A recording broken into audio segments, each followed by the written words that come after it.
Hello friends, ఈరోజు నిల్వ ఉండే రొయ్యల పచ్చడి ఎలా చేసుకోవాలో చూద్దాం రండి. అయితే ఫస్ట్లీ దీనికి కావాల్సింది రొయ్యలు తీసుకొని నీట్గా క్లీన్ చేసి దాంట్లో కొద్దిగా ఉప్పు, పసుపు, పెరుగు ఈ 3 వేసుకొని శుభ్రంగా నీట్గా క్లీన్ చేసి పెట్టుకోవాలి. తర్వాత ఆ కడిగిన రొయ్యల్ని స్టవ్ మీద పెట్టి ఉడికేంత వరకు ఉంచుకోవాలి. అవి బాయిల్ అయ్యేలోపు పచ్చళ్ళలో కావాల్సిన మసాలా ప్రిపేర్ చేసుకుందాం రండి. దానికి ఒక 4 యాలక్కాయలు, 4 లవంగాలు, కొన్ని మిరియాలు, అలాగే దాల్చిన చెక్క, జీలకర్ర, ధనియాలు ఇవన్నీ వేసుకొని కొంచెం డ్రై రోస్ట్ అయ్యే వరకు రోస్ట్ చేసుకున్నాక ఫైన్ పౌడర్ చేసుకోండి. ఇప్పుడు ఒక బాండీలో ఆయిల్ వేసుకొని ఇందాక ఉడికించుకున్న ప్రాన్స్ వేసుకొని అవి కొద్దిగా బ్రౌన్ కలర్ అయ్యేదాకా వేయించుకోండి.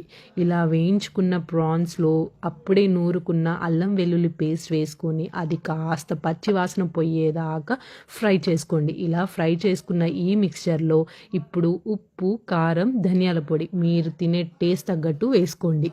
ఇలా వేసుకొని దీన్ని ఒక 1 hour పాటు పక్కన పెట్టండి.